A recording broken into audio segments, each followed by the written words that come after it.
Guys, I'm back from the Career Makeup Institute which gives you best coaching for academic and competitive exams. हम लोग कर रहे थे class 9 का subject math और हम लोग ने उठाया था chapter surface area and volume.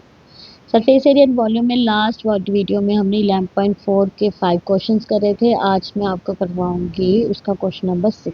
ठीक है, सो लेट्स स्टार्ट। क्या बोल रहा है ये? कह रहा है कि एक hemispherical tank is made up of an iron sheet. एक हेमिस्फेरिकल टैंक, ठीक है, एक हेमिस्फेरिकल टैंक जो है वो आयरन शीट से बना हुआ है। कुछ ऐसे आयरन शीट से इसको बनाया हुआ है। ये बोल रहा है कि जिसकी थिकनेस जो है वो है 1 सेंटीमीटर। ये चीज़ जो है ना उसकी, ये है 1 सेंटीमीटर।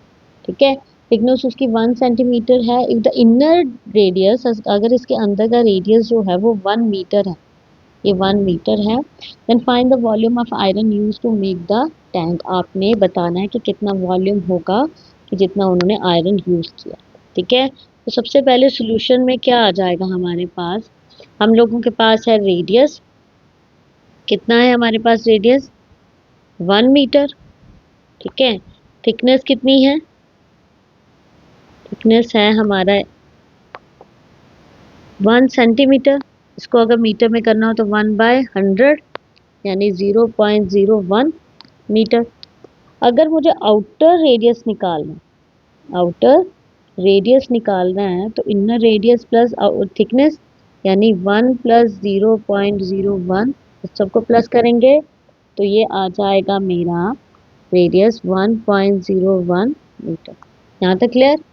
ठीक है, अब मुझे वॉल्यूम निकालना है हेमिस्फेयर का। सो वॉल्यूम ऑफ हेमिस्फेयर किसके बराबर होता है? 2/3 पाई आर का क्यूब। क्या? So volume of iron use, volume of iron use is equals to volume of hemisphere. Clear? क्या फॉर्मूला आ जाएगा आपका? आउटर हेमिस्फेयर में से मैंने इनर हेमिस्फेयर माइनस करूंगी तो मुझे पता लग जाएगा क्या? मुझे मेटल यूज कितना हुआ है वो पता लग जाएगा। तो volume of outer hemisphere minus volume of inner hemisphere. ठीक है, सो फॉर्मूला वही 2/3 पाई, इसको बड़ा कैपिटल आर के रूप में मैं कर लेती हूँ डिनोट, और इसको लिख लेती हूँ 2/3 पाई छोटा आर। क्लियर? 2/3 पाई मैं ले लेती हूँ कॉमन, आर का क्यूब माइनस आर का क्यूब। क्लियर? ये आ जाएगा 2/3 इंटू 22/7। बड़ा आर कितना है आपका? आपका जो है आउटर आर वो है 1.01 का क्यूब और छोटा आर जो है 1 का क्यूब। ठीक है, ये आ जाएगा आपका 44/21 इंटू, माइनस करेंगे इसको तो ये क्यूब पहले कर लेते हैं। ये आ जाएगा आपका 1.0303 -1, या 44/21 माइनस करते हैं इन दोनों को तो ये आ जाएगा 0.0303। करिए multiply 1.3332 divided by 21 which is equal to 0.06348 metre का क्यूब। ये आ गया आपका volume of iron use to make the tank. कुछ नहीं करना है, हमने इनर में से आउटर हेमिस्फेयर में से वॉल्यूम माइनस करना है इनर हेमिस्फेयर का। क्या? ये था आपका क्वेश्चन नंबर 6। नेक्स्ट क्वेश्चन देखते हैं। नेक्स्ट क्वेश्चन में उसने दिया हुआ है find the volume of sphere whose surface area is 154 centimetre का क्यूब। आपने वॉल्यूम फाइंड आउट करना है जिसका सरफेस एरिया गिवन दिया हुआ है। तो हम यहाँ पे क्या लिखेंगे? हम लिखेंगे surface area of sphere is equals to 154 centimetre का क्यूब। पर हम जानते हैं कि सरफेस एरिया ऑफ स्फीयर का फॉर्मूला क्या होता है? 4 पाई आर का square is equals to 154 centimetre का क्यूब। यानी हम लोग 4 इंटू 22/7 आर का स्क्वायर इज इक्वल्स टू 154। ये आ जाएगा आर का square is equals to 154 into 7 upon 88। Clear? ये कैसे कट जाएगा? 11 से 11 8 ज़ा 11 1 ज़ा 11 11 4 ज़ा 44 2 4 ज़ा 2 7 ज़ा यानी 7 7 ज़ा 49 अपॉन 4। आर जो है इसका अंडर रूट लग जाएगा इसके, ये आ जाएगा 7/2 सेंटीमीटर। क्लियर? इसको मैं डिवाइड करूंगी तो आ जाएगा 3.5 सेंटीमीटर। अब अगर मुझे सरफेस एरिया से रेडियस मिल गया तो मजे से मेरा वॉल्यूम निकल सकता है। मैं लिख सकती हूँ volume of sphere is equals to 4/3 pi are का क्यूब, यानी 4/3 22/7 आर का क्यूब कितना आ जाएगा 35 3.5 इंटू 3.5 इंटू 3.5। यह आ जाएगा 7 के साथ 7 0.5 आपका आ जाएगा 4 into 22 into 3.5 into 3.5 into 0.5 upon 3। अगर मैं इसको मल्टीप्लाई करूं तो मेरे पास क्या बच जाता है? मेरे पास आ जाएगा काट के 545.16 डिवाइडेड बाय 3। डिवाइड करेंगे इसको 54516 divided by 100 into 3 which is equals to कितना आ जाएगा? ये 539/3। ठीक है, करिए डिवाइड। ये मिक्स फ्रैक्शन में आ जाता है 179 2/3 सेंटीमीटर का क्यूब। ये आ गया आपका। Clear guys? ये था आपका क्वेश्चन नंबर 7। ठीक है, नेक्स्ट क्वेश्चन देखते हैं। नेक्स्ट क्वेश्चन बोल रहा है एक डोम है of A building is in the form of hemisphere. एक डोम जो होता है बिल्डिंग के ऊपर ऐसे करके वो हेमिस्फीयर की फॉर्म में बना। ठीक है, अंदर से it was white wash at the cost of ₹49। कितनी कॉस्ट पड़ रही है उसको? ये आ रही है ₹4989.60। If the cost of white washing is 20 पर स्क्वायर मीटर, अगर कॉस्ट जो है 20 रुपया पर मीटर के हिसाब से पड़ रही है तो सबसे पहले आपने फाइंड क्या करना है? Inside surface area of dome, inside surface area निकालना है। तो ठीक है, जितना भी आपको एरिया दिया हुआ कॉस्ट दी उसको डिवाइड कर देंगे 20 के साथ तो हमें इनसाइड का सरफेस एरिया मिल जाएगा। क्लियर? मेरे पास क्या आएगा सॉल्यूशन? मैं यहाँ करूँगी inside surface area of dome is equals to 4989.60 divided by 20। Clear? अगर मैं इसको निकालूं 498960 डिवाइडेड बाय 20 इंटू 100, एक ज़ीरो मेरा इसके साथ कट जाएगा, ये काट के मेरे पास आ जाता है 49896 divided by 200 which is equals to 249.48 metre का स्क्वायर। ये बन गया आपका inside surface area of dome. Clear? Second part क्या है इसी क्वेश्चन का? सेकंड पार्ट में आपने निकालना है volume of air inside the dome कि कितना वॉल्यूम होगा, पर उसके लिए मुझे आर चाहिए। तो आर निकालने के लिए अगर मैंने आपका कर्व सरफेस एरिया निकाला है फर्स्ट पार्ट में 249.48 मीटर का स्क्वायर, यही था। तो ये कर्व सरफेस एरिया का फॉर्मूला लगा के मेरा आर निकल सकता है। तो मैं लिखूंगी यहाँ पे 2 पाई आर का स्क्वायर इज इक्वल्स टू 249.48। ये आ जाएगा आर का स्क्वायर यहीं पे 249.48 इंटू 7/2 मल्टीप्लाई 22। क्लियर? आर का स्क्वायर कितना निकल जाएगा हमारा? हमारा आर का स्क्वायर निकल जाता है 39.69। मल्टीप्लाई और काट के ये आता है हमें। Clear? R is equals to under root 39.69 which is equals to R 6.3 metre. ये आ गया आपका R। ठीक है, अभी हमने निकालना क्या है, हमने निकालना है वॉल्यूम। तो वॉल्यूम ऑफ हेमिस्फेयर का फार्मूला लग जाएगा यहाँ पे।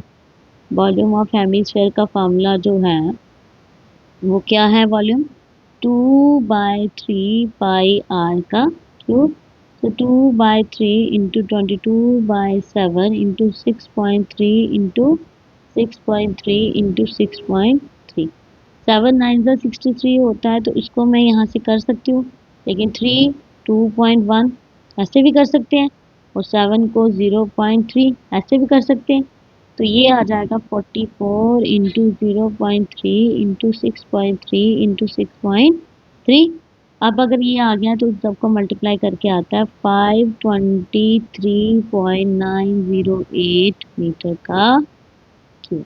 ये आ गया आपका वॉल्यूम किसका, वॉल्यूम ऑफ डोम का। ठीक है, ये था आपका क्वेश्चन नंबर 8। नेक्स्ट क्वेश्चन देखते हैं। क्वेश्चन नंबर 8 है 27 सॉलिड आयरन स्फीयर है आपके पास, 27 सॉलिड स्फीयर है। ईच ऑफ रेडियस, सबका रेडियस कितना है, सबका रेडियस जो है r है, और सरफेस एरिया इसका कितना आ जाएगा, s है। इन सबको जब मेल्ट किया तो उन्होंने एक बड़ा सा स्फीयर बनाया जिसका सरफेस एरिया तो आपका s डैश निकला, आपको उसका r डैश निकालना है, यानी उसका रेडियस निकालना है। क्लियर। 27 सरफेस एरियाज को मेल्ट करके आपने एक बिगर सरफेस एरिया बनाया, उसका रेडियस फाइंड आउट करना है। तो सबसे पहले हम लोग क्या लिखेंगे, हम लोगों को वॉल्यूम, अगर मैं लिखूं volume of 27 solid iron sphere is equals to volume of new sphere के बराबर होगा। ठीक है, क्योंकि उसी को मेल्ट करके हमने बनाया था। अगर ये न्यू स्फीयर के बराबर हो जाता है, सो यहाँ पे मैं लिख सकती हूँ कि वॉल्यूम ऑफ स्फीयर क्या होता है हमारे पास, 4/3 पाई आर का क्यूब। ठीक है, इसका मतलब मेरा जो आएगा यहाँ पे, इसका मतलब मेरा 27 इंटू 4/3 पाई आर का क्यूब किसके बराबर होगा, 4/3 पाई आर डैश के क्यूब के बराबर, इसके बराबर होगा। 4/3 पाई, 4/3 पाई में यहाँ से काट देती हूँ, मेरे पास बच गया क्या, मेरे पास बच गया 27 आर का cube is equals to R dash cube के बराबर। ठीक है, यहाँ पे क्या आएगा आर, इसको इसका ऊपर क्यूब लगा देती हूँ, तो ये बन जाएगा मेरा 27 आर का क्यूब, इसका क्यूब रूट बन गया, ये बन गया आर डैश। ठीक है, इसको अब एलसीएम कर लेते हैं, 3 into 3 into 3 into R into R into R. Cube root में हमने ट्रिपलेट्स देखने होते हैं 3 बार, यानी आर का डैश किसके बराबर हो गया मेरा 3r के, क्योंकि इसका 3 एक बार, ये सॉरी यहाँ पे भी r आना था, इसका भी r एक बाहर आ गया। ठीक है, तो r डैश कितना आ गया हमारे पास, ये आ गया, आप लिखोगे देयरफॉर रेडियस यानी r dash of new sphere is equals to 3r के बराबर। क्लियर। सेकंड पार्ट देखते हैं इसी का। सेकंड पार्ट में उससे रेशियो बोला सरफेस एरिया के निकालने के लिए, दोनों का रेशियो बोला। तो सरफेस एरिया ऑफ स्फीयर का फार्मूला होता क्या, surface area of sphere is equals to 4 pi are का स्क्वायर, यानी s by s dash is equals to 4 pi are का square upon 4 pi r dash का स्क्वायर हो जाएगा। ये मेल्टेड वाला है ना, ठीक है, ये दोनों कट गए इसके साथ, तो ये r का स्क्वायर अपॉन r डैश का स्क्वायर। अब r अगर पीछे हमने देखा तो वो 3r निकला था, 3r का सॉरी ये तो r डैश निकला था, इसका तो r का स्क्वायर ही था, ये था r का स्क्वायर अपॉन 3r का स्क्वायर, ये आ जाएगा r स्क्वायर अपॉन 9 r का स्क्वायर आर स्क्वायर इसके साथ 1/9 यानी s अपॉन s डैश किसके बराबर निकला 1/9 के विच इज इक्वल टू 1:9। ये आ गया इसका रेशियो। ठीक है, ये आ गया आपका सरफेस एरिया का रेशियो। सो ये था क्वेश्चन नंबर 9 था आपको। आई होप कि क्लियर हुआ आपको ये। क्वेश्चन नंबर 10 देखते हैं।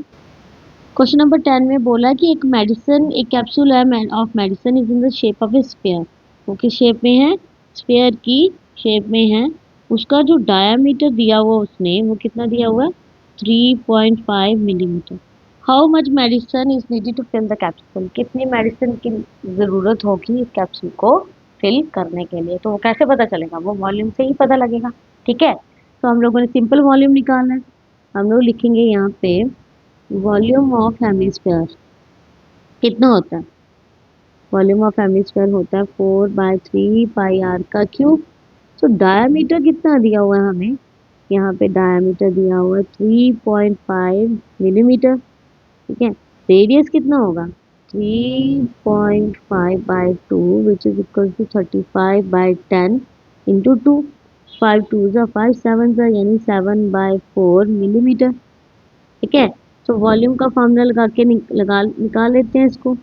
Volume of sphere is equals to 4/3 into 22/7 are का क्यूब यानी 7/4 इंटू 7/4 इंटू 7/4।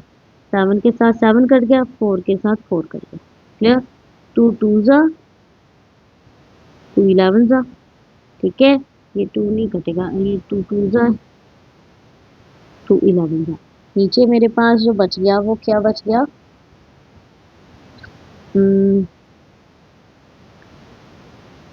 यहाँ से मेरा आ जाएगा, चलिए मेरा बचा 11 into 7 upon 4 2 3 into 2 into 4।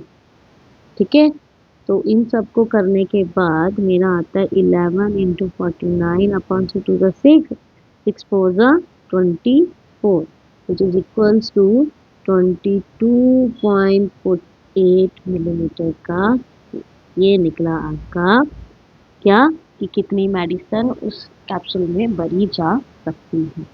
So guys, ये थी आपकी एक्सरसाइज 11.1 और इसी के साथ आपका खत्म होता है 11 chapter that is your surface area and volume. I hope कि इससे रिलेटेड सारे डाउट्स आपको मैंने क्लियर किए होंगे। इसके इंट्रोडक्शन पार्ट देखिए, इसका एक्सरसाइज 1 2 3 4 तभी आपको समझ आएगी। ठीक है, do like and subscribe to my video guys. Thank you so much. मैं बहुत जल्द आपके सामने नया चैप्टर लेके आऊँगी। Till then bye and take care.